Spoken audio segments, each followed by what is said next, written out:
Hello friends, welcome है आप सभी का मेरे यूट्यूब चैनल डीएमएम में। तो फ्रेंड्स, आपको पता है हम लोग सुपर टेट का प्रैक्टिस सेट कर रहे थे और मैंने आपको कराया था कि जितनी भी चैप्टर से जो जो क्वेश्चंस बनते हैं वो मैं क्या कर रही थी, आपको सुपर टेट के लिए करा रही थी। ठीक है, आपको कंप्लीट का कंप्लीट मैं दे रही थी, जितने भी चैप्टर उससे बनते हैं उससे क्या क्या क्वेश्चंस बनते हैं सारे के सारे प्रैक्टिस सेट मैं आपको करा रही थी।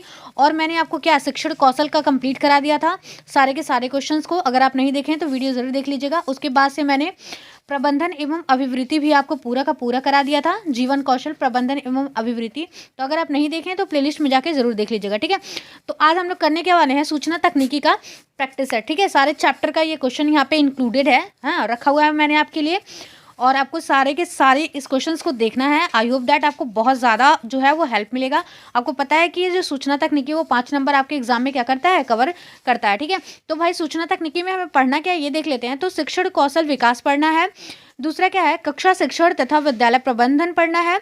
नेक्स्ट क्या है, वैज्ञानिक प्रबंधन का सिद्धांत पढ़ना है। फिर क्या है, शिक्षण में कंप्यूटर का उपयोग और शिक्षा में तकनीकी प्रयोग और ऑडियो वीडियो सामग्री का महत्व। फिर क्या है, उसके बाद से कुछ क्वेश्चंस हैं। ठीक है, तो चलिए स्टार्ट कर देते हैं क्लासेस को, अपने ज़्यादा देरी नहीं करते हैं।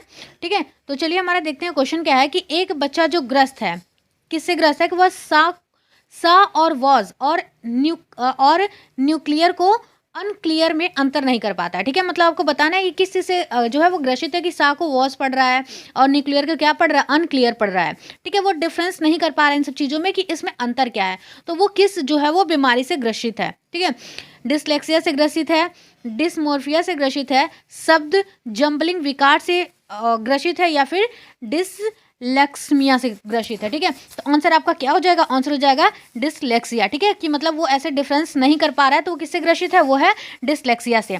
अब देखिए डिसलेक्सिया के बारे में थोड़ा सा जानते हैं कि जो डिसलेक्सिया है एक अधिगम विकलांगता है। ठीक है, जिसका प्रकटीकरण जो है मुख्य रूप से लिखित भाषा के दृश्य अंकन की बड़ी कठिनाइयों के रूप में होता है। ठीक है, चलिए इसी के साथ नेक्स्ट क्वेश्चन देखते हैं। नेक्स्ट क्वेश्चन क्या हमारा, यदि विद्यार्थी पाठ में रुचि न लेते प्रतीत हो तो शिक्षक को चाहिए कि वह शिक्षण विधि बदल दें। अब क्या जो यदि विद्यार्थी है पाठ में रुचि नहीं लेते हुए प्रतीत हो रहा है तो शिक्षक क्या करेंगे, वह उसके शिक्षण विधि को क्या करेंगे, बदल देंगे। दृश्य श्रव्य सामग्री को प्रयोग में लाकर पाठ को रुचिकर बनाएंगे, कक्षा से चले जाएंगे, या फिर कक्षा में कोई अन्य कार्य प्रारंभ कर देंगे। ठीक है, तो सबसे बड़ी बात है कि आपको पता है जो सबसे नेगेटिव चीज़ें हैं उसे हमें पहले ही काट देनी, कि जो नेगेटिव चीज़ें हैं वो हमारे क्लास में क्या होंगी, वो जो हमारा आंसर होगा वो गलत हो जाएगा, उस ऑप्शन को हम पहले ही हटा देंगे। ठीक है, तो हमें आंसर कौन सा हो जाएगा, पहला कि शिक्षण विधि बदल दें। ठीक है, शिक्षक विद्यार्थी को जिस विधि से शिक्षा प्रदान करता है उसे शिक्षण विधि कहा जाता है। आपको पता है यदि विद्यार्थी पाठ में रुचि न लेते हो तो शिक्षक को शिक्षण विधि में परिवर्तन करना चाहिए, क्योंकि वो थोड़ा सा अगर परिवर्तन करेंगे तो क्या होगा, वो रुचि लेने लगेगा जो छात्र है। ठीक है, विद्यार्थी। नेक्स्ट देख लेते हैं कि अधिगम का शास्त्रीय अनुबंधन सिद्धांत से संबंधित है। जो अधिगम का शास्त्रीय अनुबंधन सिद्धांत से संबंधित है, क्या संबंधित है, थॉर्नडाइक, कोहलर, स्किनर और पावलाव। तो आंसर क्या हो जाएगा, आंसर हो जाएगा आपका पावलाव। अधिगम का शास्त्रीय अनुबंधन सिद्धांत पावलाव से संबंधित है। अधिगम के शास्त्रीय अनुबंधन सिद्धांत का प्रतिपादन रूसी शास्त्री शरीर शास्त्री आईपी पावलाव ने किया था। इस मत के अनुसार सीखना एक अनुकूलित अनुक्रिया है। ठीक है, चलिए नेक्स्ट क्वेश्चन देख लेते हैं। व्यक्ति से संवाद करने की प्रक्रिया क्या कहलाती है। ठीक है, व्यक्ति से संवाद कर रहे हैं उस प्रक्रिया को हम क्या कहेंगे, तो आपको सभी को पता है क्या कहेंगे, हम उसको संप्रेषण कहते हैं, कम्युनिकेशन कहते हैं। व्यक्ति से संवाद करने की प्रक्रिया संप्रेषण कहलाती है। संप्रेषण तभी सफल होता है जब दोनों सहयोगात्मक प्रक्रिया में हिस्सा लें। यह एक ऐसा माध्यम है जिसमें एक व्यक्ति दूसरे को इस प्रकार से प्रभावित करता है जिससे वांछित उद्देश्य की प्राप्ति हो सके। संप्रेषण के स्रोत हैं व्यक्ति समूह जिसमें विचारों का आदान प्रदान होता है। संप्रेषण सामग्री है संप्रेषणकर्ता के विचार अथवा भाव। संप्रेषण का माध्यम है शाब्दिक और अशाब्दिक। ठीक है, चलिए इसी के साथ नेक्स्ट क्वेश्चन पे बढ़ेंगे। क्वेश्चन नंबर नेक्स्ट क्या है कि स्मृति स्तर के शिक्षण प्रतिमान के प्रतिपादक हैं। स्मृति स्तर के शिक्षण प्रतिमान के प्रतिपादक हैं तो कौन है, ये है जॉन एफ हर्बर्ट। ठीक है, जर्मन शिक्षा शास्त्री व दार्शनिक जॉन फ्रेडरिक हर्बर्ट ने शिक्षण प्रतिमान स्तर के सिद्धांत का प्रतिपादन किया, जिसे हर्बर्ट स्मृति प्रणाली या हर्बर्ट पंचपद प्रणाली के नाम से भी जाना जाता है। ठीक है, चलिए क्वेश्चन नंबर नेक्स्ट देख लेते हैं कि पुनर्बलन निम्न में से किस प्रक्रिया का भाग है। तो किस प्रक्रिया का भाग है, आंसर क्या हो जाएगा, अधिगम का। ठीक है, आंसर क्या हो जाएगा, आंसर हो जाएगा अधिगम का भाग है।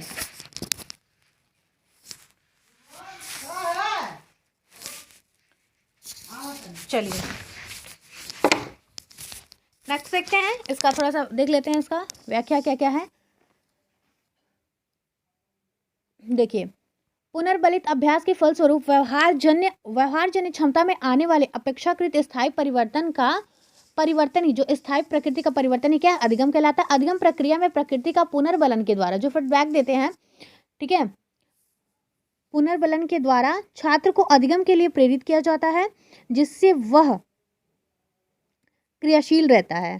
ठीक है, अधिगम की प्रक्रिया एवं पुनर्बलन के परिणाम अभ्यास, प्रशिक्षण तथा अनुभव पर आधारित होते हैं। ठीक है, चलिए नेक्स्ट देख लेते हैं कि निम्नलिखित में से अप्रक्षेपित शिक्षण सामग्री कौन सी है।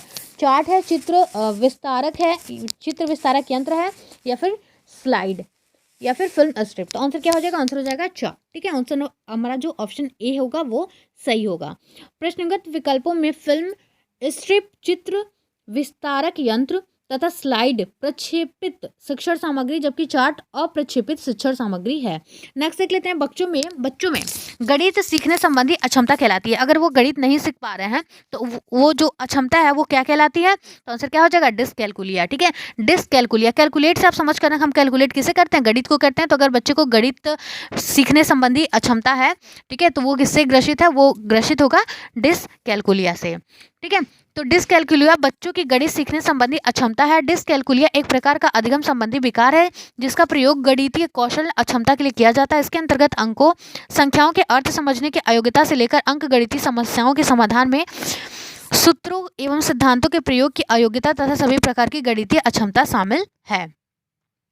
चलिए नेक्स्ट देखेंगे, नेक्स्ट क्या है, अधिगम का पठार है। मोस्ट इंपॉर्टेंट क्वेश्चन ये एग्जाम में आपकी पूछा जा चुका है कई बार, तो ध्यान रखिएगा। तो अधिगम का पठार है क्या है, तो अधिगम में अवरुद्ध वर्धन, अधिगम में अवरुद्ध वर्धन अधिगम का पठार है। अधिगम वक्र का कुछ भाग अत्यंत कम उन्नति को प्रदर्शित करता है, इसी नगण्य उन्नति को प्रदर्शित करने वाले भाग को अधिगम का पठार कहते हैं। चलिए, ये बहुत ही ज्यादा इंपॉर्टेंट है, ये इस तरीके का क्वेश्चन आपके यूपी टेट में भी देता है, सीटेट में भी पूछता है। क्वेश्चन क्या है कि यदि बच्चे की मानसिक आयु जो है वो 10 वर्ष है तथा वास्तविक आयु जो है उसकी 8 वर्ष है, तो बच्चे की आईक्यू क्या होती है। ठीक है, मतलब बच्चे की आईक्यू जो है वो होगी क्या होगी, तो आपको पता है जो बुद्धि लब्धि का फॉर्मूला होता है वो क्या होता है, मानसिक आयु अपॉन वास्तविक आयु, और उसमें क्या करते हैं हम 100 का मल्टीप्लाई करते हैं। ठीक है, तो यहाँ पे देखो मानसिक आयु कितना दिया हुआ है, 10 दिया हुआ है, और जो उसकी वास्तविक एज है वो कितनी दी हुई है, 8 दी हुई है, और हम इसमें करते क्या, 100 का जो है वो मल्टीप्लाई कर देते हैं। तो ठीक है, इसको कट करेंगे तो कितना आ जाएगा, 125 आ जाएगा। ठीक है, तो उस बच्चे की आयु कितनी होगी, तो 125 होगी। चलिए नेक्स्ट देखते हैं, ब्रेल लिपि एवं टेप रिकॉर्डिंग किस लिए शैक्षिक प्रावधान के रूप में प्रयुक्त किए जाते हैं, तो किस लिए, दृष्टिबाधित विद्यार्थी के लिए। ठीक है, ब्रेल लिपि एवं टेप रिकॉर्डिंग दृष्टिबाधित विद्यार्थियों के लिए शैक्षिक प्रावधान के रूप में प्रयुक्त किए जा सकते हैं। चलिए नेक्स्ट देख लेते हैं, कौन सा परामर्श एक तत्व नहीं है, कौन सा परामर्श एक तत्व नहीं है, तो कौन सा नहीं है फ्रेंड्स, ये है साक्षात्कार, तो ये है। ठीक है, नेक्स्ट क्या है, विश्वास, ये भी है। फिर क्या है, संप्रेषण है, और नेक्स्ट क्या है, वृत्तिक वृद्धि, तो वृत्तिक वृद्धि जो है वो एक तत्व नहीं है। वृत्तिक वृद्धि परामर्श का तत्व नहीं है, जबकि संप्रेषण, साक्षात्कार, परामर्शदाता तथा विश्वास परामर्श के प्रमुख तत्व हैं। चलिए नेक्स्ट देख लेते हैं, आरटीई एक्ट 2009 के अनुसार प्राथमिक विद्यालयों में शिक्षकों को प्रति सप्ताह कुल कितने घंटों की योजना बनाकर कार्य करना है, तो कितने घंटे को, तो याद रखना 45 आवर्स की। ठीक है, 45 आवर्स। चलिए, आरटीई एक्ट 2009 को 1 अप्रैल 2010 को लागू किया गया। इस एक्ट के अनुसार प्राथमिक विद्यालयों में शिक्षकों को प्रति सप्ताह कुल 45 घंटे की योजना बनाकर कार्य को क्रियान्वित करना होगा। नेक्स्ट है, भारत में इंटरनेट सेवा का प्रारंभ कब हुआ। ठीक है, ये आपसे एग्जाम में पूछा जा सकता है, तो कब हुआ, ये 15 अगस्त 1985 को। ठीक है, भारत में इंटरनेट सेवा का प्रारंभ 15 अगस्त 1985 को विदेश संचार निगम लिमिटेड मतलब बीएसएनएल द्वारा किया गया। चलिए नेक्स्ट देख लेते हैं, अगर वीडियो आपको अच्छी लगेगी तो प्लीज़ चैनल को सब्सक्राइब जरूर कर दीजिएगा, वीडियो को लाइक कर दीजिएगा, और आपको पता है इस चैनल पे आपको सुपर टेट का कंप्लीट जो है वो कंटेंट दिया जाएगा, सारे के सारे सब्जेक्ट के प्रैक्टिस सेट आपको कराए जाएंगे। ठीक है, मैं सारे के सारे आपको करा दूंगी, तो आप काफ़ी ईजी तरीके से यहाँ पे पढ़ सकते हो। ठीक है, अपना प्रैक्टिस कर सकते हो, ताकि एग्जाम में आपको कोई भी दिक्कत ना हो, और आपको जितना नंबर चाहिए उतना नंबर जरूर आप गेन करो। ठीक है, चलिए नेक्स्ट क्या है, शैक्षिक प्रौद्योगिकी में सम्मिलित है, क्या सम्मिलित है, दूरदर्शन, ओवरहेड प्रोजेक्टर, और क्या, कंप्यूटर, या उपयुक्त सभी। तो आंसर क्या हो जाएगा, उपयुक्त सभी। आपको पता है शैक्षिक प्रौद्योगिकी में क्या होंगे, सभी के सभी शामिल होंगे।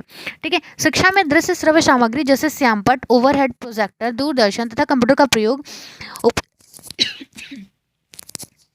उपयोग शिक्षा में प्रौद्योगिकी का होता क्या, यहाँ यहाँ पर संदेश वाहन के लिए प्रयुक्त माध्यमों को अधिक महत्व दिया जाता है, जबकि शैक्षिक प्रौद्योगिकी के अन्य उपागमों को शिक्षा की प्रौद्योगिकी कहा जाता है। इस उपागम की विशेषताएं अध्येता की आवश्यकताओं के अनुसार विधि अधिगम के उद्देश्य, शिक्षण अधिगम प्रक्रिया तथा संसाधनों की उपलब्धता।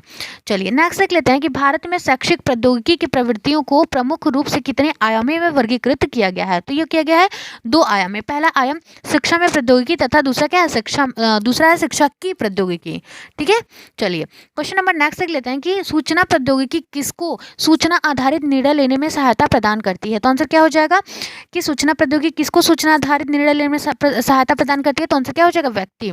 ठीक है, सूचनाओं की पुनः प्राप्ति निर्णय लेने की प्रक्रिया का स्थान नहीं ग्रहण कर सकती। सूचना प्रौद्योगिकी केवल व्यक्ति को सूचना आधारित निर्णय लेने में सहायता करती है। अधिकतर धार्मिक, दार्शनिक तथा नैतिक मत व्यक्ति द्वारा स्वतंत्र रूप से निर्णय लेने की प्रक्रिया को स्वीकार करते हैं। वे व्यक्तिगत चयन की स्वतंत्रता को भी स्वीकार करते हैं और इस प्रकार उनके कार्यों के परिणामों का दायित्व भी उन्हीं का होता है। चलिए क्वेश्चन नंबर नेक्स्ट देखेंगे, शैक्षिक प्रौद्योगिकी के प्रमुख तत्वों में सम्मिलित है। तो क्या सम्मिलित है? अभियांत्रिकी ये भी सम्मिलित है, प्रबंधन शास्त्र ये भी सम्मिलित है, नेक्स्ट क्या है? मनोविज्ञान तथा दर्शन शास्त्र ये भी सम्मिलित है, और क्या? उपयुक्त सभी, मतलब ये सभी सम्मिलित है। तो आंसर नंबर हमारा क्या हो जाएगा? डी। ठीक, अब चलिए देखते हैं शैक्षिक प्रौद्योगिकी में जो है वो किन किन तत्वों को शामिल किया गया है। तो देखिए अभियांत्रिकी है, साइबर नेटिक्स है, दर्शन शास्त्र तथा नैतिक शास्त्र है, जीव विज्ञान है, इलेक्ट्रॉनिक्स है, प्रबंधन शास्त्र है और मनोविज्ञान तथा दर्शन शास्त्र है। ठीक है, अगर आपको स्क्रीनशॉट लेना है तो आप ले लो। ओके, चलिए नेक्स्ट देख लेते हैं कि भावी समाज किस प्रकार का समाज होगा। जो भावी समाज होगा वो किस प्रकार का समाज होगा? तो ये होगा अधिगम अधिमुखी। भावी समाज एक अधिगम अधिमुखी समाज होगा जिसमें प्रत्येक व्यक्ति निरंतर कई चीजें करना सीखता रहेगा तथा एक संपूर्ण मानव बनना सीखेगा। इसके लिए अधिगम संसाधन केंद्रों की स्थापना करनी होगी, जिसके द्वारा अध्येता ने केवल विभिन्न संसाधनों मानवीय तथा अन्य का उपयोग करेगा, अपितु स्वयं को समय तथा दूरी की सीमाओं को पार कर श्रेष्ठता प्राप्त करने के लिए प्रेरित करेगा। ठीक है, चलिए नेक्स्ट देख लेते हैं कि राजधानी दिल्ली में पत्राचार विद्यालय की स्थापना हुई, मतलब कब हुई आपको बताना है। तो 1968 में हुई। कब हुई? 1968 में। मैं ऑप्शन इसलिए सारे नहीं पढ़ी हूँ ताकि आपका टाइम जो है वो बिल्कुल भी वेस्ट ना हो। आप अपने टाइम को बचा के रखिए, आप जितना अच्छे से पढ़ सकते हो जरूर पढ़ो, इसलिए मैं ऑप्शन नहीं पढ़ रही हूँ, मैं आपको डायरेक्ट आंसर बता रही हूँ, इससे आपका कुछ ना कुछ टाइम जरूर बचेगा। ठीक है, तो चलिए विश्वविद्यालय स्तर पर पत्राचार पाठ्यक्रम की शुरुआत 1952 ईस्वी में दिल्ली विश्वविद्यालय में हुई, जबकि दिल्ली और राजस्थान में पत्राचार विद्यालय की जो स्थापना हुई वो 1968 में हुई। ठीक है, चलिए नेक्स्ट देख लेते हैं केंद्रीय माध्यमिक शिक्षा बोर्ड की परियोजना के अंतर्गत राष्ट्रीय मुक्त विद्यालय की स्थापना कहाँ हुई? तो ये हुई थी दिल्ली में। ठीक है, वर्ष 1979 में केंद्रीय माध्यमिक शिक्षा बोर्ड की एक परियोजना के रूप में राष्ट्रीय मुक्त विद्यालय की स्थापना दिल्ली में हुई। उस समय मुक्त विद्यालय परीक्षा संस्थान नहीं थे तथा इसकी परीक्षा केंद्रीय माध्यमिक शिक्षा बोर्ड द्वारा ली जाती थी। राष्ट्रीय मुक्त विद्यालय का ध्येय वरीयता प्राप्त समूहों को उनकी मूल्यांकित आवश्यकताओं के अनुसार विद्यालय स्तर पर मुक्त अधिगम प्रणाली द्वारा शिक्षा देना है। ठीक है, चलिए देख लेते हैं क्वेश्चन नंबर नेक्स्ट कि मुक्त विद्यालय प्रणाली की प्रमुख विशेषताएं क्या है। ठीक है, आपसे पूछा कि बताओ भाई मुक्त अगर विद्यालय प्रणाली है तो उसकी विशेषता क्या होगी? तो प्रवेश योग्यता तथा आयु से मुक्त प्रवेश। ठीक है, ये भी है। नेक्स्ट क्या है? शिक्षण माध्यम से चयन की स्वतंत्रता। नेक्स्ट क्या है? परीक्षा की लचीला योजना। तो आंसर क्या हो जाएगा? उपयुक्त सभी मुक्त विद्यालय की सभी क्या है? विशेषताएं हैं। मुक्त विद्यालय की चलिए कुछ और विशेषताओं को देख लेते हैं कि प्रवेश योग्यता तथा आयु से मुक्त प्रवेश, विभिन्न विषय समूहों सहित बहुत से शैक्षिक तथा व्यावसायिक पाठ्यक्रमों में से विषयों के खुले चयन की स्वतंत्रता, शिक्षण के माध्यम से चयन की खुली छूट, परीक्षा की लचीली योजना। जो लचीली योजना होगी उसमें हम क्या कर सकते हैं, मतलब कभी भी उस चीज़ में चेंजिंग कर सकते हैं हम। ठीक है, अकॉर्डिंग टू सिचुएशन। ठीक है, नेक्स्ट क्या? अधिगम की मुक्त बहुस्रोती गति, बहुत से संसाधन जो अध्येता द्वारा निश्चित किए जाएं तथा प्रणाली द्वारा उपलब्ध कराए जाएं। ठीक है, नेक्स्ट क्या है कि मुक्त विद्यालय के प्रमुख प्रेरणा तत्व हैं। कौन कौन से प्रेरणा तत्व हैं?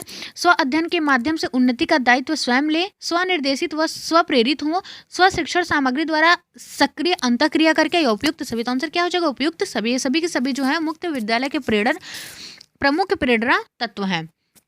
मुक्त विद्यालय प्रणाली के प्रमुख प्रेरणा तत्व कौन कौन से और देख लेते हैं कि स्वयं अध्ययन करें और अपनी उन्नति का दायित्व स्वयं लें। स्वयं आप क्या करो? अध्ययन करो और उसकी उन्नति का जो हम दायित्व लेंगे, लायबिलिटी होगी, वो भी क्या होगी? हमारी ही होगी, स्वयं की होगी। स्वनिर्देशित हो, उच्च रूप से प्रेरित हो, आत्मनिर्भर तथा स्वायत्त हो, जिससे अध्यापक से कम सहायता लेने की आवश्यकता पड़े। स्व शिक्षण सामग्री द्वारा सक्रिय अंतःक्रिया करके ज्ञान प्राप्त करें। चलिए नेक्स्ट क्या कि भारत का प्रथम मुक्त विद्यालय कब खोला गया था? तो ये कब खोला गया था? ये खोला गया था 1982 में। डॉक्टर वी आर अम्बेडकर मुक्त विश्वविद्यालय हैदराबाद भारत का पहला मुक्त विश्वविद्यालय है। इस विद्यालय की स्थापना 26 अगस्त 1982 ईस्वी को की गई थी। ठीक है, नेक्स्ट है इंदिरा गांधी राष्ट्रीय मुक्त विद्यालय इग्नू की स्थापना किस वर्ष हुई थी? तो ये किस वर्ष हुई थी? सितंबर 1985 में हुई थी। ठीक है, चलिए नेक्स्ट क्वेश्चन देख लेते हैं कि उत्तर प्रदेश राशि टंडन मुक्त विश्वविद्यालय की स्थापना कहाँ हुई थी? तो कहाँ हुई थी फ्रेंड्स? ये हुई थी प्रयागराज में।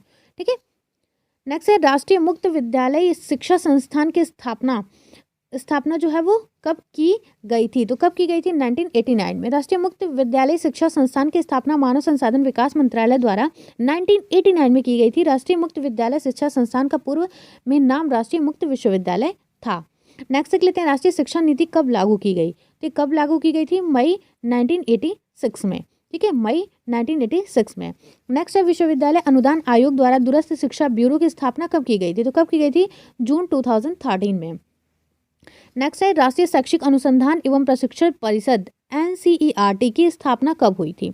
तो कब हुई थी? ये हुई थी 1 सितंबर 1961 को। ठीक है, चलिए नेक्स्ट देख लेते हैं राधाकृष्णन आयोग किस स्तर की शिक्षा के गुणात्मक उन्नयन के लिए गठित किया गया था? ठीक है, तो देखते हैं 31। तो 31 का आंसर क्या हो जाएगा? उच्च स्तर के लिए।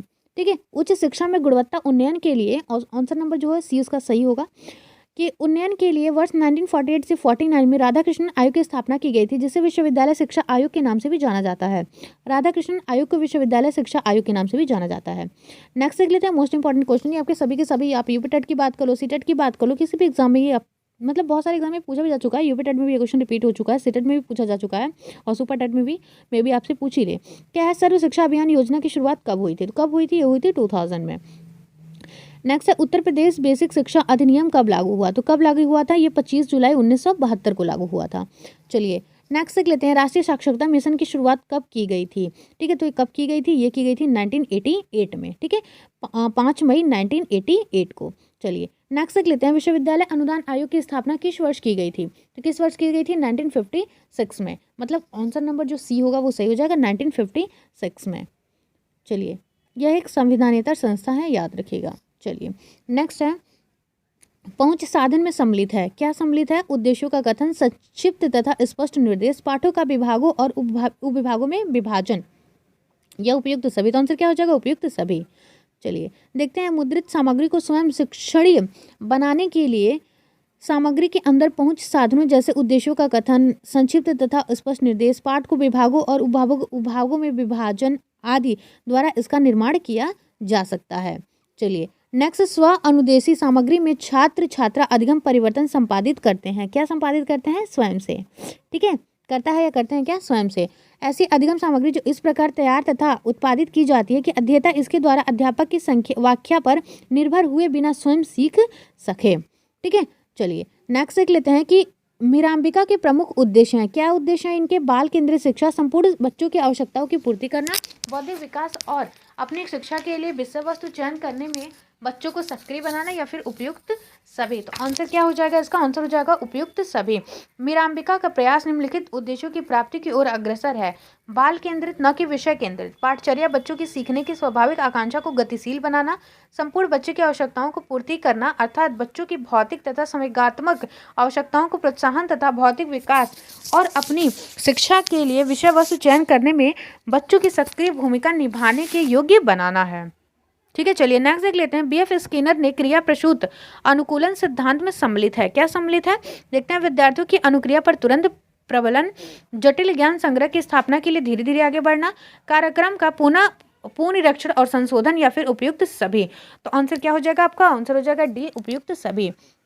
BF स्किनर का सिद्धांत अथवा क्रिया प्रसूत अनुकूलन के सिद्धांत निम्नलिखित हैं। क्या? विद्यार्थी की अनुक्रिया पर तुरंत प्रबलन, जटिल ज्ञान संग्रह की स्थापना के लिए धीरे धीरे आगे बढ़ना, कार्यक्रम का पूर्ण निरीक्षण और संशोधन ताकि वह विद्यार्थियों के अनुकूल बन सके। नेक्स्ट देख लेते हैं कि शैक्षिक प्रौद्योगिकी की यंत्र सामग्री में क्या शामिल है। तो क्या शामिल है? ये टेप रिकॉर्डर, कंप्यूटर, माइक्रोफिल्म्स। आंसर क्या हो जाएगा? उपयुक्त सभी। ये सभी के सभी क्या है? सम्मिलित हैं। ठीक है, शैक्षिक प्रौद्योगिकी की यंत्र सामग्री पक्ष से तात्पर्य शैक्षिक प्रौद्योगिकी का मशीन पक्ष, जिसमें टेप रिकॉर्डर, कंप्यूटर, सिरोपरि, प्रक्षेपित शामिल है। शैक्षिक प्रौद्योगिकी की प्रक्रिया सामग्री पक्ष में श्रव्य, वीडियो कैसेट्स, और क्या क्या है, माइक्रोफिल्म्स, स्लाइड आदि सम्मिलित हैं। यंत्र सामग्री पक्ष इंजीनियरिंग सिद्धांतों पर आधारित और प्रक्रिया सामग्री पक्ष मनोवैज्ञानिक और समाजशास्त्रीय सिद्धांतों पर। नेक्स्ट क्या है कि शैक्षिक प्रौद्योगिकी के प्रमुख अनुप्रयोग कौन कौन से हैं, तो कौन कौन से हैं, आरेखन एवं अनुरूपण, भंडारण और पुनः प्राप्ति, जन साधारण शिक्षा या उपयुक्त सभी। तो आंसर क्या हो जाएगा, उपयुक्त सभी। ठीक है, देख लेते हैं कि निम्नलिखित क्षेत्रों में कौन कौन से अनुप्रयोग हैं। क्या है, पहला जनसाधारण शिक्षा, ऐतिहासिक जानकारी, महंगे और जोखिम भरे प्रयोग, आरेखन और अनुरूपण, दूर शिक्षा, जानकारी का संग्रहण, भंडारण और पुनः प्राप्ति, अनुसंधान। नेक्स्ट देख लेते हैं, अनुदेशन और अधिगम के मध्य कारण परिणाम संबंध स्थापित करने में अनुदेशन का श्रेय किसको जाता है, तो ये किसको जाता है, शिक्षक को जाएगा। ठीक है, तो आंसर क्या हो जाएगा, ए। ठीक है, किसको जाएगा, ये जाएगा आपके शिक्षक को। अनुदेशन और अधिगम के बीच कारण परिणाम संबंध स्थापित करने में यदि अधिगम का श्रेय अध्येता को जाता है तो अनुदेशन का श्रेय शिक्षक को जाता है। नेक्स्ट क्या है, बेंजामिन ब्लूम का संबंध किससे है, तो किससे है, शिक्षण उद्देश्यों की वर्गीकी से। ठीक है, नेक्स्ट देख लेते हैं, अध्यापन अधिगम साधनों के वर्गीकरण है। ठीक है, तो क्या वर्गीकरण है, चाक्षुष, श्रव्य, दृश्य, प्रक्षेपित, मुद्रित या प्रतिलिपित या उपयुक्त सभी। तो आंसर क्या हो जाएगा, उपयुक्त सभी। देखते हैं, अध्यापन अधिगम साधनों में निम्नलिखित वर्गीकरण है, चाक्षुष, मुद्रित या प्रतिलिपि, चाक्षुष, चित्रात्मक, अपेक्षित, द्विआयामी, श्रव्य, दृश्य और प्रक्षेपित, त्रिआयामी। दृश्य मतलब चाक्षुष, प्रक्षेपित स्थिर, और दृश्य श्रव्य दृश्य, प्रक्षेपित मतलब गति सहित। नेक्स्ट देख लेते हैं, चॉक बोर्ड ड्राइंग के प्रमुख कार्यों में शामिल है, क्या शामिल है, चाक्षुष दृश्य सामग्री का लेखन, आरेख निरूपण, चित्र निर्माण व क्रियात्मक दृश्यों का निर्माण, उपयुक्त सभी। तो आंसर क्या हो जाएगा, उपयुक्त सभी, मतलब सभी के सभी है सम्मिलित है। चलिए देखते हैं क्या है, चॉक बोर्ड पर चाक्षुष मतलब दृश्य सामग्री केवल लेखन तक सीमित नहीं है। चॉक बोर्ड का प्रयोग आरेखों, छड़, रेखा चित्रों, क्रियात्मक दृश्यों और चित्रों को बनाने के लिए भी किया जाता है। चॉक बोर्ड पर इनमें से सबसे अधिक बार ड्राइंग बनाए जाते हैं। ड्राइंग सीधी या वक्र रेखाओं या ज्यामितीय आकृतियों वाला एक दृश्य होता है। चित्र के विपरीत या केवल उसी वस्तु या किसी विचार को निरूपित करता है। चॉक बोर्ड पर बनाई जाने वाली चीजों के बाद अप्रक्षेपित द्विआयामी चाक्षुष दृश्य, जिन्हें ग्राफिक भी कहा जाता है, अध्यापन अधिगम साधन के रूप में सबसे अधिक प्रयोग किए जाते हैं। नेक्स्ट क्या, अपेक्षित द्विआयामी चाक्षुष के प्रकार हैं, तो क्या है, कटआउट, सपाट चित्र, पोस्ट और चार्ट मानचित्र या उपयुक्त सभी। तो आंसर क्या हो जाएगा, उपयुक्त सभी। अध्यापन अधिगम साधनों के वर्गीकरण में सपाट चित्र, कटआउट, पोस्टर, चार्ट, रेखा चित्र, मानचित्र, कार्टून और कॉमिक को अप्रक्षेपित द्विआयामी दृश्य साधनों की श्रेणी में सूचीबद्ध किया जाता है। नेक्स्ट देख लेते हैं कि उत्तम चाक्षुष साधन के प्रमुख लक्षण हैं, क्या है, किसी संबंध को दर्शाना, कार्य विधि के किसी चरण को प्रस्तुत करना, किसी अमूर्त विचार को स्पष्ट करना या उपयुक्त सभी। तो आंसर क्या हो जाएगा, उपयुक्त सभी।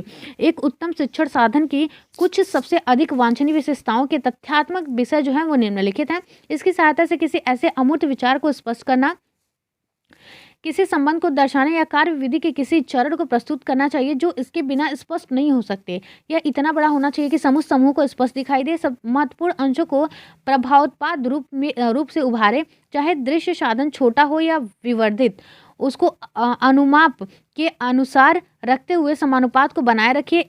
इसमें अच्छे कौशल और सावधानी के साथ विकास की झलक मिलनी चाहिए। चलिए नेक्स्ट देखते हैं, श्रवण माध्यम का सबसे प्राचीन रूप है, तो क्या है ये है मानव वाणी। नेक्स्ट देख लेते हैं, भारत में पहला रेडियो स्टेशन कहाँ स्थापित किया गया था, तो कहाँ स्थापित किया गया था, आंसर हो जाएगा आपका मुंबई में स्थापित किया गया था। ठीक है, भारत का पहला रेडियो स्टेशन मुंबई में जुलाई 1927 में स्थापित किया गया था। इसके बाद दूसरा स्टेशन कोलकाता से स्थापित किया गया। दिल्ली में इसकी स्थापना 1963 में हुई। नेक्स्ट है, होलोग्राम होते हैं, क्या होते हैं, ये होते हैं त्रिआयामी बिंब। याद रखिएगा क्या होते हैं, ये होते हैं त्रिआयामी बिंब। बिल्कुल भी आप इसको भूलना मत, पता चले आप द्विआयामी बिंब लगा दोगे या फिर एक आयामी तो फिर आंसर क्या हो जाएगा आपका, गलत हो जाएगा। तो आंसर आपको क्या टिक करके आना है, आंसर आपको करना है त्रिआयामी। ठीक है, चलिए, होलोग्राम आश्चर्यजनक यथार्थ के त्रिआयामी बिंब होते हैं। इन बिंबों को बिना कैमरे के होलोग्राफिक पट्टिका पर बनाया जाता है, जिसमें एक लेजर प्रकाश किरण का उपयोग होता है। किरण पुंज का एक भाग विषय से परावर्तित होकर फोटोग्राफी प्लेट पर पड़ता है और दूसरा भाग दर्पण से परावर्तित होकर उसी फोटोग्राफिक प्लेट पर आता है। नेक्स्ट देख लेते हैं कि दृश्य प्रक्षेपित माध्यम में शामिल है, क्या शामिल है, स्लाइड, फिल्म स्ट्रिप, माइक्रोफिल्म्स, उपयुक्त सभी। तो आंसर क्या हो जाएगा, उपयुक्त सभी। नेक्स्ट देख लेते हैं, फिल्म स्ट्रिप की क्रियाविधि प्रदर्शन में सम्मिलित है, क्या सम्मिलित है, फिल्म स्ट्रिप 35 मिलीमीटर चौड़ी फिल्म का एक लंबा टुकड़ा होता है। इसमें क्रमानुसार प्रक्षेपण के लिए अचल चित्रों की एक श्रृंखला होती है, तो ये भी सही है, ये भी सही है। नेक्स्ट क्या है, फिल्म स्ट्रिपों को फिल्म स्ट्रिप प्रक्षेपित की सहायता से प्रक्षेपित किया जाता है, या उपयुक्त तो सभी, तो आंसर क्या हो जाएगा, उपयुक्त तो सभी। जो सारे के सारे स्टेटमेंट है वो सही दिए हुए हैं। ठीक है, फिल्म स्ट्रिप 35 मिलीमीटर चौड़ी फिल्म का एक लंबा टुकड़ा होता है जिसमें एक बार क्रमानुसार प्रक्षेपण के लिए अचल चित्रों की एक श्रृंखला होती है। फिल्म स्ट्रिपों को फिल्म स्ट्रिप प्रक्षेपित की सहायता से प्रक्षेपित किया जाता है। अध्यापक कैमरे की फिल्म से समुचित पूर्ण चित्रों को खींचकर और उसके बाद जिस पाठ या प्रकरण को वह पढ़ाना चाहता है उसके अनुसार उसको क्रम से लगाकर फिल्म स्ट्रिप तैयार कर सकता है। माइक्रोफिल्म का एक अति लघु रूप होता है, मतलब बहुत ही छोटा रूप होता है। नेक्स्ट है, किस यंत्र की सहायता से अचल दृश्य सामग्री का प्रक्षेपण पर्दे पर किया जा सकता है, तो आंसर क्या हो जाएगा आपका, ओवरहेड प्रोजेक्टर, मतलब सिरों पर ही प्रक्षेपित भी कहते हैं इसको। चलिए नेक्स्ट देख लेते हैं। नेक्स्ट क्या है कि सिरों पर ही प्रक्षेपित OHP कक्षा में और अन्य अध्यापन अधिगम स्थितियों में व्यापक रूप से उपयोग किया जाने वाला एक ऐसा माध्यम है जिसके द्वारा अचल दृश्य सामग्री का प्रक्षेपण कर स्क्रीन अर्थात पर्दे पर दिखाया जाता है। नेक्स्ट है, शैक्षणिक टीवी के प्रमुख उपयोग हैं। क्या उपयोग हैं, कौशल विकास, भावनात्मक विकास, बौद्धिक विकास। आंसर हो जाएगा आपका उपयुक्त सभी, मतलब सभी के सभी क्या हैं, सही हैं, उपयोग हैं। शैक्षणिक टीवी का निम्नलिखित के रूप में उपयोग किया जा सकता है, क्या, कौशल विकास में, भावनात्मक विकास में, बौद्धिक विकास में भी और सामाजिक विकास में। रेडियो को जो है वो सार्वजनिक माध्यम कहा जाता है क्योंकि यह देश की जनसंख्या के बड़े भाग तक एक ही समय में पहुंच जाता है। नेक्स्ट देख लेते हैं, प्रतिमानों के प्रमुख शैक्षणिक उपयोग कौन कौन से हैं। ठीक है, तो शिक्षण में दृश्य सहायक सामग्री में प्रयोग। नेक्स्ट है, व्यक्तिगत अधिगम में अध्ययन या संचालन वस्तुओं के रूप में प्रयोग। नेक्स्ट है, व्यक्तियों, छोटे समूह, कक्षा के लिए निर्माण परियोजनाओं के रूप में प्रयोग, या उपयुक्त सभी। तो आंसर क्या हो जाएगा, उपयुक्त सभी। प्रतिमानों के 3 शैक्षणिक उपयोग निम्नलिखित हैं। उनको शिक्षण में दृश्य सहायक सामग्री के रूप में प्रयोग किया जाता है, उनको व्यक्तिगत अधिगम में अध्ययन या संचालन वस्तुओं के रूप में प्रयोग किया जाता है, उनको व्यक्तियों, छोटे समूह या समस्त कक्षा के लिए निर्माण परियोजनाओं के रूप में प्रयोग किया जाता है। नेक्स्ट, शिक्षा में नई या नवीन प्रौद्योगिकी के लाभ हैं। भाई इनके क्या क्या लाभ है देख लेते हैं कि शिक्षक में पढ़ाने की विधि में परिवर्तन। ठीक है, नेक्स्ट है, विद्यार्थियों के शैक्षिक क्रियाकलापों में परिवर्तन। नेक्स्ट है, अधिगम को अधिक सरल, प्रभावी व आनंदमय बनाती है। तो आंसर क्या हो जाएगा, ये सभी के सभी इसके लाभ हैं, मतलब तीनों। तो आंसर क्या हो जाएगा, उपयुक्त सभी। नई प्रौद्योगिकी लगभग सदा शिक्षा और प्रशिक्षण की परिवर्तनशील रूपावली को संबंधित करती है। यह अध्यापक के पढ़ाने की विधि और विद्यार्थियों के काम करने के ढंग को बदल देती है। यह अधिगम परिणामों के रूप में उनकी उत्पादकता को क्या करती है, बढ़ाने के लिए नए उपकरण प्रदान करती है। अधिगम को अधिक सरल, अधिक प्रभावी और अधिक आनंदमय बनाती है। चलिए नेक्स्ट देख लेते हैं कि टेलीटेक्स्ट का उपयोग होता है टीवी प्रसारण में, संदेश भेजने में। नेक्स्ट ऑप्शन क्या है हमारा कि वीडियो प्रसारण में, और ऑप्शन नंबर डी क्या है, अधिगम में। ठीक है, तो आंसर क्या हो जाएगा, आंसर हो जाएगा आपका ये टीवी प्रसारण में। ठीक है, टीवी प्रसारण में। देखिए, टेलीटेक्स्ट एक ऐसा इलेक्ट्रॉनिक प्रकाशन होता है जो टीवी प्रसारण या केवल टीवी जाल तंत्र के माध्यम से घरों में टेलीविजन सेट पर दिखाया जाता है। इसमें पाठ और चित्र दोनों होते हैं। टीवी के पर्दे पर वे उसी प्रकार पढ़े जाते हैं जिस प्रकार मुद्रित पाठ को पढ़ते हैं। वीडियो टेक्स्ट पद्धति एक दोनों ओर वाली चित्रोन्मुखी अंतःक्रियात्मक सेवा है जिसमें सूचना के हजारों फ्रेम या पृष्ठ होते हैं। उपयोगकर्ता चित्रात्मक और अक्षरांकीय सूचना को मानक टेलीफोन लाइन के द्वारा कंप्यूटर पर पुनः प्राप्त कर सकता है। चलिए नेक्स्ट देखते हैं, वीडियो टेक्स्ट के संबंध में कौन सा कथन जो है वो सत्य है, तो द्विपक्षीय चित्रोन्मुखी अंतरक्रिया सेवा। नेक्स्ट है, इसमें सूचना के हजारों फ्रेम या पृष्ठ होते हैं। इसमें उपभोक्ता चित्रात्मक और अक्षरांकीय सूचना को मानक टेलीफोन लाइन के द्वारा कंप्यूटर पर पुनः प्राप्त कर लेता है। उपयुक्त सभी। तो आंसर क्या हो जाएगा, उपयुक्त सभी। वीडियो डिस्क प्रकाशित डिस्क परिवार का एक उत्पाद है। इसमें सूचना, आंकड़ों, दृश्य सामग्री तथा वाणी के भंडार की विलुप्त क्षमता है। नेक्स्ट क्वेश्चन देखते हैं, क्वेश्चन नंबर 59 है हमारा कि वीडियो डिस्क के प्रमुख लाभ हैं। ठीक है, क्या लाभ हैं आपको बताने हैं इसके, तो धीमी गति और उल्टे क्रम में निर्देशन। दूसरा, किसी संख्या द्वारा प्रत्येक फ्रेम की पहचान। नेक्स्ट है, विशिष्ट अवधि के लिए सूचना को पढ़ सकना। ऑप्शन नंबर डी, उपयुक्त सभी। तो आंसर क्या हो जाएगा हमारा, उपयुक्त सभी। ठीक है, मतलब लगभग क्या हमारे सारे के सारे ये क्या हैं, लाभ ही हैं वीडियो डिस्क के। चलिए क्या देख लेते हैं इसकी थोड़ी सी व्याख्या। संक्षेप में वीडियो डिस्क के लाभ निम्नलिखित हैं।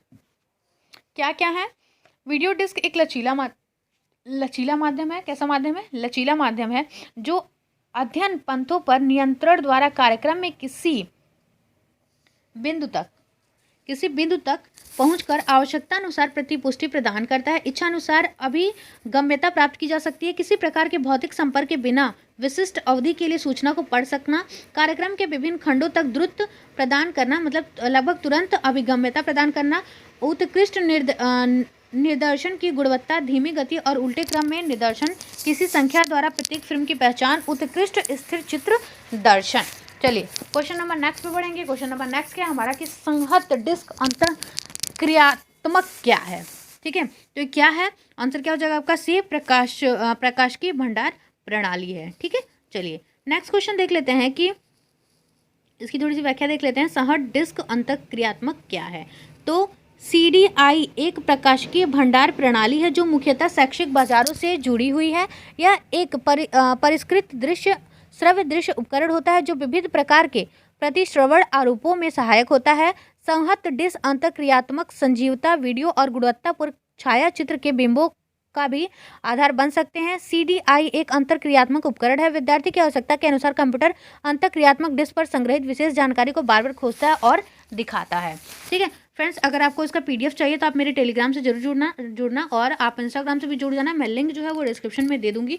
ये PDF जो है आपको इसकी कंप्लीट PDF आपको मिल जाएगी। ठीक है, और वो भी बिल्कुल फ्री PDF। ठीक है, मैं आपको टेलीग्राम पे जो है वो इसका टेलीग्राम पे मैं इसको सेंड कर दूंगी। ठीक है, PDF में डाल दूंगी तो आप वहां से चाहो तो ले लेते हो, लेना चाहो अगर आप तो ले लेना। ठीक है, नेक्स्ट है कि कार्यक्रम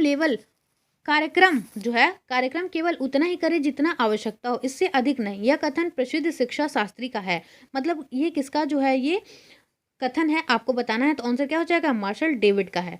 प्रसिद्ध शिक्षा शास्त्री मार्शल डेविड द्वारा प्रतिपादित नियम है कि कार्यक्रम केवल उतना ही करे जितना जरूरी हो, इससे अधिक नहीं।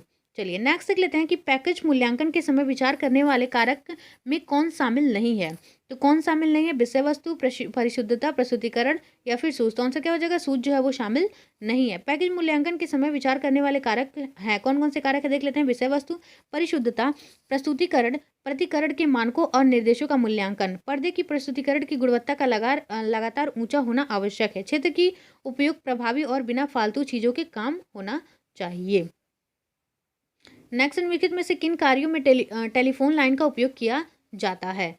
तो फैक्स प्रेशर में, दृश्य सहित पाठ में, वाणी संदेश वाहन में, उपयुक्त सभी। तो आंसर क्या हो जाएगा, उपयुक्त सभी। टेलीफोन और फैक्स दोनों का शैक्षिक संचार के लिए अधिकाधिक उपयोग किया जा रहा है। दूरस्थ शिक्षण के लिए टेलीस्कोप एक उपयोगी साधन है। विकसित देशों में अनुशिक्षण और परामर्श के लिए इसका व्यापक उपयोग किया जाता है। टेलीफोन लाइनों को फैक्स, दृश्य सहित पाठ, वाणी संदेश वाहक, अंतर्जाल आदि संचार प्रणालियों के लिए उपयोग किया जाता है। नेक्स्ट देख लेते हैं कि तुरंतता किस यंत्र का गुण है। तो ये किसका गुण है, ये आंसर हो जाएगा आपका टेलीफोन का, मतलब ऑप्शन नंबर सी सही हो जाएगा। नेक्स्ट देख लेते हैं कि आई नेट है। अब आई नेट क्या है, तो जाल क्रम सेवा है, मतलब ट्रंक डायल, सार्वजनिक डाटा या फिर आंकड़ा जाल क्रम। आई नेट की 89 बड़े नगरों के लिए योजना बनी थी, उनमें से इसका विस्तार 25 नगरों तक किया गया है। यह जालक्रम सेवा देश भर में किसी भी सीधे ट्रंक डायल टेलीफोन से उपलब्ध है। फिर देख लेते हैं कि दूरसंचार विभाग ने एक उच्च गति उपग्रह जालक्रम आरंभ किया है जिसे HVNet कहते हैं। यह देश के किसी भी बिंदु से कंप्यूटरों और दत्त सामग्री अंतकों के बीच डाटा, आंकड़ों और वाणी की उच्च रफ्तार वाली संचार सक्षमता प्रदान करता है। इस जालक्रम में उच्च रफ्तार VST प्रौद्योगिकी का इस्तेमाल किया जाता है। नेक्स्ट देख लेते हैं कि डेल नेट की सर्वप्रथम स्थापना किस शहर में हुई थी। तो आंसर क्या हो जाएगा आपका, दिल्ली में। दिल्ली और दिल्ली से बाहर विभिन्न आधार सामग्री, पुस्तकालयों और प्रलेखनों केंद्रों की संघ सूचियों के भागीदार सदस्यों ने एक जालक्रम बनाया है जिसको डेलनेट कहा जाता है। चलिए नेक्स्ट देख लेते हैं कि टेक्सनेट किस विषय वस्तु की सेवा प्रदान करता है। तो आंसर क्या हो जाएगा आपका, विज्ञापन वृत्त, मतलब बुलेटिन बोर्ड। नेक्स्ट है टेक्सनेट लाइन पर विज्ञापन वृत्त, मतलब बुलेटिन बोर्ड की सेवा प्रदान करता है जिसमें वस्त्र उत्पादों के व्यापार, विनिर्माण और फुटकर संबंधी आधार सामग्री की श्रृंखलाओं पर क्रेता और विक्रेता व्यापारिक जानकारी अथवा विज्ञापन दे या ले सकते हैं। नेक्स्ट क्या है, TDCC। ठीक है, TDCC सी प्रणाली में संचार संपादित होता है। तो क्या होता है, दो तरफा श्रव्य व एक तरफा दृश्य संचार। ठीक है, प्रशिक्षण और विकास संचार चैनल को जो दो तरफा श्रव्य और एक तरफा दृश्य संचार प्रणाली है, इसे इग्नू और इसरो ने फरवरी 1995 में स्थापित एवं प्रचालित किया था। नेक्स्ट है प्रबंधन जो है वो किस प्रकार की प्रक्रिया है। तो ये क्या है, संगठनात्मक प्रक्रिया है। प्रबंधन जो है प्रक्रियाओं की संगठनात्मक प्रक्रियाएं भी कहा जाता है, क्योंकि ये एक व्यवस्थापक विशेष से आगे जाती है और पूरे संगठन को प्रभावित करती है। नेक्स्ट क्या है कि डेल्फी तकनीकी का विकास किसने किया था, तो NC डाल्फे ने किया था। ठीक है, नेक्स्ट देख लेते हैं कि डेल्फी तकनीकी का विकास सबसे पहले, अभी इसकी व्याख्या देख लेते हैं। पहले वर्ष 1950 में NC डाल्फे और उनके साथियों द्वारा रैंड कॉरपोरेशन में किया गया था। नेक्स्ट है कि निर्णय प्रक्रिया के प्रमुख सोपानों की संख्या कितनी है, तो कितनी संख्या है, 7 है। ठीक है, देखते हैं कि निर्णय लेने की प्रक्रिया के अंतर्गत 7 स्पष्ट एवं पृथक पृथक सोपान आते हैं। यह निम्न प्रकार से हैं। कौन कौन से हैं देखते हैं। पहला क्या है, सूचनाओं का संग्रह एवं विश्लेषण। फिर क्या है, सूचनाओं की एक सेकेंड देखिए क्या है, समस्या की परिभाषा, सूचनाओं का संग्रह एवं विश्लेषण। फिर क्या है, सूचनाओं की व्याख्या। फिर क्या है, वैकल्पिक समाधान का विकास। फिर क्या है, निर्णय की प्रभाविकता का मूल्यांकन। फिर सर्वोत्तम समाधान का चयन, मतलब उस प्रॉब्लम को जो है सॉल्व करने का जो सर्वोत्तम माध्यम है उसका क्या चयन। फिर क्या है, निर्णय की क्रियान्वित, मतलब निर्णय को हम क्या कर रहे हैं, क्रियान्वित कर रहे हैं। ठीक है, निर्णय प्रक्रिया का क्या है, प्रतिमान। नेक्स्ट देख लेते हैं कि विचार मंथन तकनीकी में किस विधि द्वारा उस उद्देश्य पर आक्रमण किया जाता है। तो आंसर क्या हो जाएगा, कमांडो विधि द्वारा। ठीक है, कमांडो विधि द्वारा विचार मंथन का प्रयोग उन सभी परिस्थितियों में किया जाता है जहां किसी विशेष समस्या के समाधान हेतु पर्याप्त मात्रा में नए समाधानों की आवश्यकता होती है। विचार मंथन का अभिप्राय है कि मस्तिष्क में किसी एक समस्या का उफान आता है और वह कमांडो विधि से किसी उसी उद्देश्य पर आक्रमण करता है। चलिए नेक्स्ट देख लेते हैं कि विद्यालय के प्रमुख नेतृत्व के पद कौन कौन से हैं। तो क्या हो जाएगा, प्रधानाचार्य, अध्यापक गण, छात्र। तो आंसर क्या हो जाएगा, उपयुक्त सभी।